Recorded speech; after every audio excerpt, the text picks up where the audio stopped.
previous actions in other parts of the front line, their deployment to Kharkiv is likely intended solely for this purpose, rather than for conducting genuine offensive operations.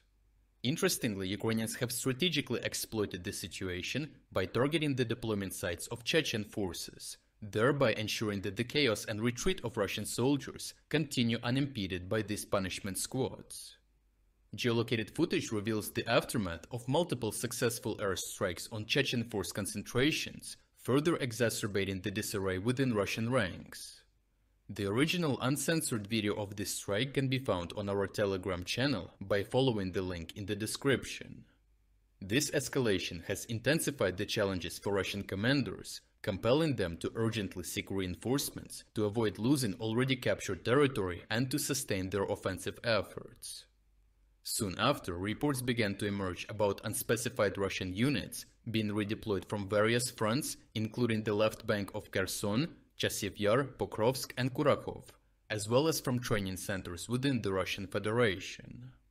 This suggests that the Russians may still be clinging to their goal of establishing a buffer zone in the northern Kharkiv region. However, Ukrainian Commander-in-Chief General Alexander Syrsky has stated that the Russian military lacks the necessary forces to launch a full-scale offensive and breach Ukrainian defenses. Despite these reinforcements, the feasibility of achieving their strategic objectives remains highly doubtful. Military analysts have identified significant issues hindering Russia's efforts to bolster their combat capabilities.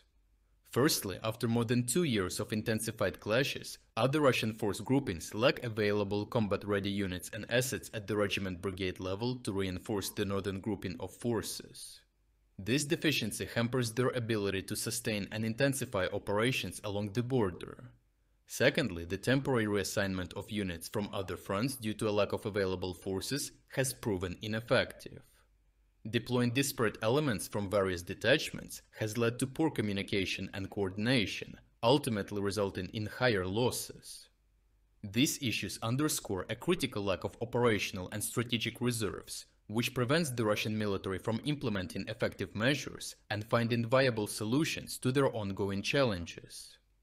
Overall, recognizing an opportunity to induce chaos within the Russian army, Ukrainian forces strategically targeted the headquarters of penal units tasked with preventing desertion.